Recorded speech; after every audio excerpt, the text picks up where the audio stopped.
أنا اسمي أصلا ما يبين يهودي لأنه خضر سليم بصون، لكن في الأسبوع الأول اللي أنا بالجامعة بكلية الهندسة قررت أنه يعني الكل يجب أنه يعرف أنه يهودي. ما أردت أنه أسوي صداقة بدون ما يعرفون أني يهودي. فبدأت المسألة هالشكل: أنت ليش ما رحت بعثة للخارج؟ لأن كانت المعدلات يعني الشهادة مالي معدلاتها عالية. فقلت لهم أنه ظروف عائلية، ما أريد يعني أخرج للخارج. بعد يوم يومين: زين أنت ليش ما سويت طبية؟ باعتبار الطب كان ياخذ الأعلى درجات. فقلت لهم ما يخلوني. أنت يهودي.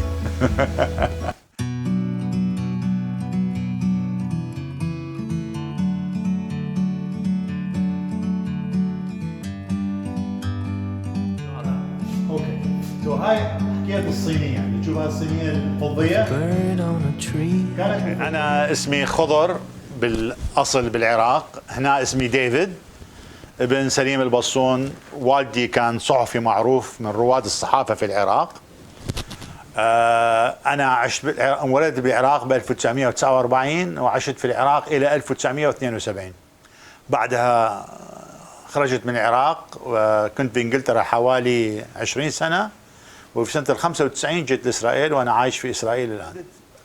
أعتقد يعني ولدت بالكرادة، والتالي عبرنا إلى البتاوين، ومن البتاوين إلى منطقة العلوية. في مدرسة يهودية خاصة كان اسمها فرانك عيني، اللي هي ابتدائية ومتوسطة، وبعدها درست في سنتين في مدرسة شماش اللي هي نفس البناية. شماش كانت مدرسة معروفة جدا قبل الخمسينات، فللحفاظ على الاسم استمرينا بالدراسة في مدرسة في نفس البناية، لكن الإعدادية هي كانت شماش. فيعني حياتي إلى كان عمري 22 سنة من إخراج من العراق، فسويت جامعة في العراق أيضا. دخلت كلية الهندسة وتخرجت بالبكالوريوس بالهندسة الكيميائية. أنا من الجماعات اللي آخر جماعة اللي دخلنا للجامعة، لأنه تخرجنا من الإعدادية سنة 1966. بعد ما صارت حرب الأيام الستة 1967 بدأت التضييقات بصورة شديدة على العراقيين. فمثلا الطلاب اللي تخرجوا سنة 67 سنة 68 ما أعطوهم لم يسمحوا لهم بالدخول إلى الجامعات، ما عدا طبعا يجوز سامعيها الإعدامات اللي صارت بسنة 1969 واللي انعدم بها 9 أو 10. بعدها صار كثير من القتل والاختطاف. فأنا عشت هاي الفترة. في سنة 70 بدأوا اليهود يهربون عن طريق شمال العراق عن طريق كردستان، وفي غضون تقريبا سنتين معظم اليهود هربوا، والباقين الحكومة قررت أنه تعطي جوازات سفر. وبغضون 4-5 سنوات تقريبا كل الجالية اليهودية اللي كانت موجودة في الستينات بداية السبعينات، اللي كان عددها حوالي 3200 تقريبا، خرجوا من العراق. من ناحية الطفولة أنا كان عمري 1.5 سنة من كل العائلة، يعني جديتي، أعمامي، أولاد خالي، أولاد عمي، كلهم هاجروا من العراق في العملية عزرة ونخامية اللي هي الهجرة الجماعية لليهود، ما عدا والدي ووالدتي. طبعا أنا كنت ما قلت 1.5 سنة وخالي.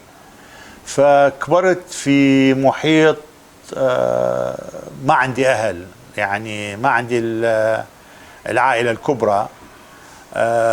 والدي كان صحفي على المحسوب على التيار الليبرالي الديمقراطي. بعد تقريبا شهر من زواجه حكموا عليه بالحكم إبعاد إلى بدرة، نقطة على الحدود العراقية الإيرانية. وهناك تعرف على ضابط شرطة اللي كان مسؤول عن مركز الشرطة اللي مفروض أنه يسجل كل يوم، فصار صداقة معه وصارت صداقة عائلية. فمن بعد رجع لبغداد ورجعت العائلة المسلمة إلى بغداد، أنا تقريبا تربيت بيت العائلة المسلمة من بيت العاني، وتعلمت اللهجة العراقية المسلمة قبل اللهجة اليهودية.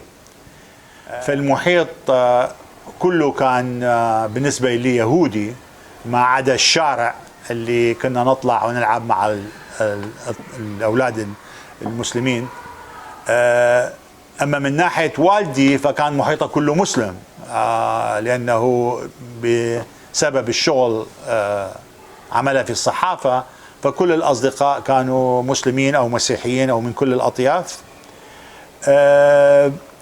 ولم يكن عندي أصدقاء مسلمين إلى أن خلصت الجامعة، خلصت المدرسة. فمن دخلت للجامعة، جامعة بغداد، صار عندنا أصدقاء كلش كثيرين من المسلمين والمسيحيين، وبقوا على هذه الصداقة كل السنين، بحيث أنه قسم من عندهم خرجوا من العراق عقب 30-40 سنة وحاولوا الاتصال بي، وأنا مع علاقة طيبة معهم. الفترة الملكية أنا كنت تقريبا حوالي 9 سنين من صارت الثورة. من صارت الثورة عبد الكريم قاسم، الفترة 5 سنين كانت فترة جيدة جدا من اليهود العراق، كان مساواة. صارت 1963 يعني عمري 14 سنة، صارت بدأت التضييقات والمشاكل اللي مثلا لم يسمح لليهود العراقيين بالخروج من العراق. أعطونا هوية، عدم إسقاط الجنسية، هوية صفراء بس لليهود. والوضعية ساءت أزيد وأزيد بحدوث حرب الأيام الستة. فيعني مريت بكل الظروف، بظروف اللي العهد الملكي والعهد الجمهوري مع عبد الكريم قاسم والعهد البعثيين والقوميين. الفترة الوحيدة اللي كانت بصورة عامة يعني فترة شعر بها اليهود العراقيين بالمساواة هي فترة عبد الكريم قاسم، اللي هي بين ال 58 و 63. لكن مع الأسف أكو نقطة سوداء بهذا ال5 سنين أيضا. من عبد الكريم قاسم طلب من الحاخام ساسون الخضوري الأكبر ذكرون الرخاء أنه يخلو البيت كفاغوت، المقبرة اليهودية اللي عمرها أكثر من 400 سنة. وفي صيف حار 1961 اضطروا اليهود أنه يخلوا هذه المقبرة إلى مقبرة أخرى، لأنه الزعيم راد يبني برج.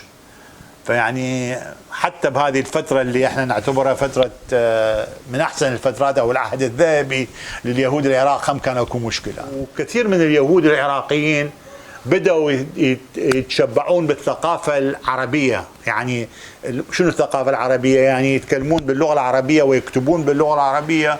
وجاء جيل اللي هو في بداية العشرينات والثلاثينات، بداية الدولة العراقية، أنه يشعرون أنهم عراقيين، مو عرب، عراقيين. لكن بظهور النازية في أوروبا وتأثيرها على وتأثيرها على العراق والقوميين العربيين، القومية العربية، بدأت أحوال اليهود تتدهور، بحيث أنه صار الفرهود وهو البوغروم 1941 اللي انقتل تقريبا حوالي 180 ويمكن أكثر، وفوق ال 800 جريح، وبيوت تهدمت. فهذه كانت الضربة اللي بقت بالمخيلة اليهودية العراقية، بحيث أنه من صارت سنة 1950-51 وانفتح الطريق للخروج، خرجوا أكثرهم بصورة جماعية. يعني يجوز هاي أنقذت يعني الجالية بخروجها من العراق إلى إسرائيل إلى محيط يهودي كامل، يجوز ما أثرت نفس مثلا ما صار بأوروبا، ولو الشيء اختلف، لأنه بالعراق اليهودي الرجل ما يقدر يتزوج مسلمة، اليهودية تقدر تتزوج مسلم، وهذا كلش قليل صار، والعائلة قطعت العلاقة. بينما مثلا باوروبا من صارت الليبراليزيشن، يعني السيكولار او العلمانيه، ماكو هالتقييدات الموجوده، فتشوف اليهود اذا ما يحتفظون بالهويه كل الصعب انه يكونون علمانيين في محيط اللي هو خارج اسرائيل.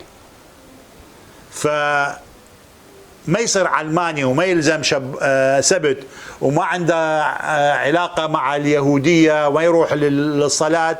طبعا الخطوة الأخرى أنه يتزوج أيضا مثل ما يقولون ما يهودية، وشوية شوية تندثر العلاقة مع اليهودية. بالعراق ما مرينا بهالظروف، الجالية اليهودية أو المكون اليهودي كله اقتلع، والبقية الباقية هم من يعني 3000 ما حد من عندنا تزوج خارج الدين. الجو ساء. مثلا أنا دخلت بال 66 يعني صيف ال 66 صارت الحرب بعد سنة 67، الإعدامات صارت بال 69، لكن حتى في فترة الحالكة يعني ما حد أذانا إحنا اللي كنا بجامعة بغداد، بينما اللي كانوا بجامعة الحكمة وهي جامعة الجزويت فاذر يعني الآباء النسيوعيين تعرضوا إلى الضرب والإهانة وإلى هذا. طبعا هاي ما عدا الإهانات الموجودة بالشارع، البيوت كلها كانت مراقبة من قبل الأمن، ما كنا نقدر نتحرك يعني 3 كيلومترات بدون أن نخبر المخابرات. كثير من أصدقائنا تعرضوا دخلوا للسجون. أنا شخصيا ما تعرضت، أو والدي ما تعرض، والدي دخل بعدها يعني اعتقلوه ليوم واحد بذيك الفترة، بس مو مثل كثير من الناس اللي أما قتلوا أو أعدموا أو اختطفوا أو عذبوا أو بهذا الموضوع. فالمسألة تعتمد على يعني على مثل ما يقولون التشانس، هو واحد وشانسه.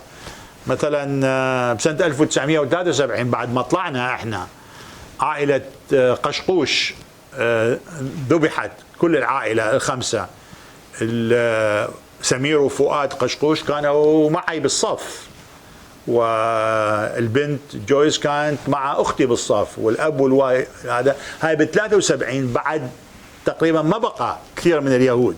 مين ضبحهم؟ ما نعرف، على أكثرهم الأمن. قسم قالوا أنه يجوز بعد العملية مع بلبنان قالوا ينتقمون، بس تالي عقبة قالوا أنه هذا ناظم قزار اللي هو كان رئيس الأمن، ما حد يعرف الموضوع، بس ذبحوهم، قطعوا الجثث وما حد يعرف وينها. هذه ما عدا تقريبا يعني احنا بالفترة اللي كنا بها اللي احنا تقريبا حوالي 3000 فوق ال 50 واحد انقتل. يعني اذا تسويها نسبة مئوية 1.5%، واحد يعرف الاخ. كلنا قررنا بعد ال 67 بعد 68 كلنا قررنا انه نترك العراق. المسألة كيف نترك العراق؟ فما صارت يعني الفرصة الأولى اللي هي بسنة 1970 عندما صار فد هدنة معينة بين الحكومة المركزية وبين الأكراد، فانفتح طريق الشمال، فبدأوا اليهود يهربون عن طريق الشمال يعني بصورة غير شرعية، كأنه يروحون اصطياف، ومن هناك يعبرون إلى إيران. إيران كانت بزمن الشاه.